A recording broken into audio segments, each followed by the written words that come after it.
আসসালামু আলাইকুম। আশা করি আপনারা সবাই ভালো আছেন। আমি আলহামদুলিল্লাহ ভালো আছি। আজকে যে বিষয় নিয়ে আলোচনা করব সেটা হচ্ছে ন্যারেশন। ন্যারেশনে আজকে অ্যাসার্টিভ সেন্টেন্স নিয়ে আলোচনা করব। অ্যাসার্টিভ সেন্টেন্সে কিভাবে ন্যারেশন ডাইরেক্ট থেকে ইনডাইরেক্ট করতে হয় সেটা নিয়ে আলোচনা থাকবে এই আজকে যে ভিডিওটা করছি। তো আশা করি সবাই আমার এই ভিডিওটা দেখবেন।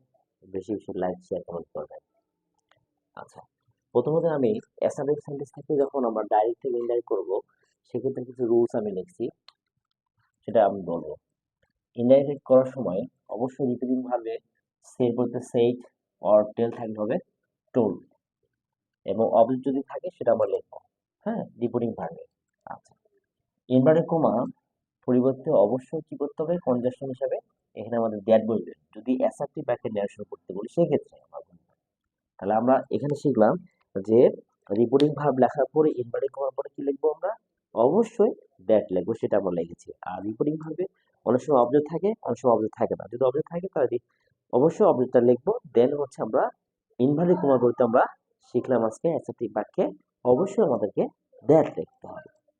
আচ্ছা, আমরা দ্যাট লিখে দিচ্ছি, দ্যাট বসে।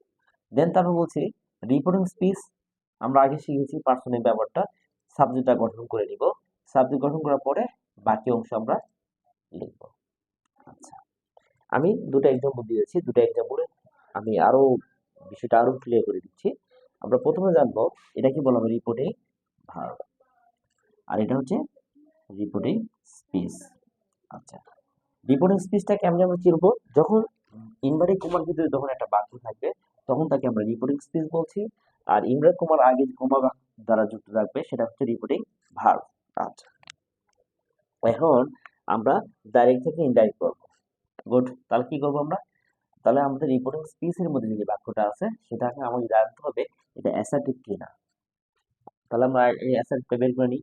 অবশ্যই অ্যাসার্টিভ, কারণ হচ্ছে যে এই বাক্যের শুরুতে সাবজেক্ট আছে আই এবং লাস্টে ফুল স্টপ আছে। এটা হ্যাঁ বোধক হতে পারে না বোধক হতে পারে, সুতরাং এটা একটা অ্যাসার্টিভ বাক্য। আচ্ছা, গুড। এখন আমরা কি করবো? অ্যাসার্টিভ বাক্য যখন হবে তখন রিপোর্টিং ভার্ব আমরা ইনভার্টেড কমার আগ পর্যন্ত লিখবো। কি লিখবো? সালমা সেইড। ইনভার্টেড করার জন্য কি আসবে? দ্যাট আসবে। কারণ আমরা প্রথমে রুলসেই বলছি অ্যাসার্টিভ বাক্যে যখন আমরা ন্যারেশন করতে যাব তখন ইনভার্টেড কমার পরিবর্তে দ্যাট বলবে। গুড। আচ্ছা, আমরা প্রিভিয়াস আলোচনা করেছি পার্সনের ব্যবহার। যদি রিপোর্টিং স্পিচের কর্তা ফার্স্ট পারসন হয় তাহলে অবশ্যই রিপোর্টিং ভার্বের সাবজেক্টকে ফলো করবে। এখানে কি আছে? সালাম। সালামের প্রোনাউন কি হবে? হি। আর অবশ্যই দ্যাট একটা কনজাংশন কানেক্টর হিসেবে কাজ করেছে। এরপরে আর বড় হাতে এইচ লিখতে হবে না, ছোট হাতে লিখলে হবে। তাহলে আমরা হি লিখলাম, হি লেখার পর অবশ্যই একটা ব্র্যাকেটে এস লিখে রাখবো যাতে সুবিধা সালামটি বোঝানো হয়েছে। দেন আমরা বলছি টেন্সে পরিবর্তন করতে হবে। এটা আছে প্রেজেন্ট কন্টিনিউয়াস টেন্স, তোমাকে কি করতে হবে? Past continuous tense. এখন হির পরে তো আমি লিখতে পারি না, মানে হি হচ্ছে subject third person singular form, তাই এখানে আমাদের কি আসবে? ইজ আসবে। দেন সরি ইজ আসবে, টেন্সে যদি পরিবর্তন করতে হবে এটা প্রেজেন্ট কন্টিনিউয়াস টেন্স, তোমাকে পাস্ট কন্টিনিউয়াস টেন্স করতে হবে। তাহলে কি আসবে? ওয়াজ আসবে। দেন এখানে মূল ভার্বের সাথে আইএনজি যুক্ত থাকবে, কারণ হচ্ছে কন্টিনিউয়াস টেন্স মানে হচ্ছে মূল ভার্বের সাথে আইএনজি যুক্ত রয়েছে। তাহলে কি লিখবো? রিডিং এ বুক, তারপর যা আছে তাই। এভাবে আমাদের ডাইরেক্ট থেকে ইনডাইরেক্ট ন্যারেশন করতে হবে। এটা আমি অ্যাসার্টিভ বাক্যে ন্যারেশন করে দেখাচ্ছি। আমি আরেকটা এক্সাম্পল রেখেছি। এটা হচ্ছে রিপোর্টিং ভার্ব, এটা হচ্ছে রিপোর্টিং স্পিচ। এটাও অ্যাসার্টিভ বাক্য, কারণ বাক্যের শুরুতে সাবজেক্ট রয়েছে, ফুল স্টপ রয়েছে। আচ্ছা, তাহলে আমরা কি লিখবো? প্রথমে লিখবো ইমরান ইমরান সেইড। ইমরান মানে আমরা কি শিখলাম? দ্যাট শিখলাম, দ্যাট লিখতে হবে। শুধু অ্যাসার্টিভ, যদি অ্যাসার্টিভ বাক্যে ডাইরেক্ট থেকে ইনডাইরেক্ট করতে বলে। আই ফার্স্ট পারসন কাকে ফলো করবে? ইমরানকে ফলো করবে। ইমরানের প্রোনাউন ফর্ম কি? হি। আর এখানে মোডাল ফর্ম উইল অথবা শ্যাল অথবা ক্যান থাকলে এর হচ্ছে পাস্ট ফর্ম করবে। তাহলে উইল এর পাস্ট ফর্ম হচ্ছে উড। তাহলে কি লিখবো আমরা? উড। উড লেখার পরে যেহেতু উডটা একটা মোডাল ভার্ব, পরে মূল ভার্বের কোনো পরিবর্তন হবে না। এখানে ইন্টারেস্টিং একটা ব্যাপার আছে। মাইটা কি? আই সাবজেক্টের আই সাবজেক্টের আই, মি এবং মাই। এই মাইটা হচ্ছে আই সাবজেক্টের পসেসিভ ফর্ম।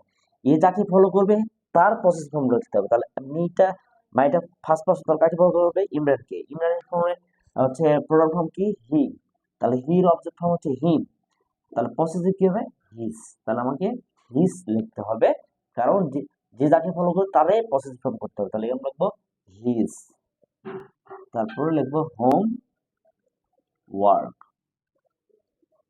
এইভাবে আমাদের ডাইরেক্ট থেকে ইনডাইরেক্টে ন্যারেশন করতে হবে। আমি আজকে যে আলোচনা করলাম অ্যাসার্টিভ সেন্টেন্সের ডাইরেক্ট থেকে ইনডাইরেক্ট করার নিয়ম। ধন্যবাদ সবাইকে। আশা করি আমার ভিডিও বেশি বেশি দেখবেন, বেশি বেশি লাইক শেয়ার করবেন। ধন্যবাদ সবাইকে।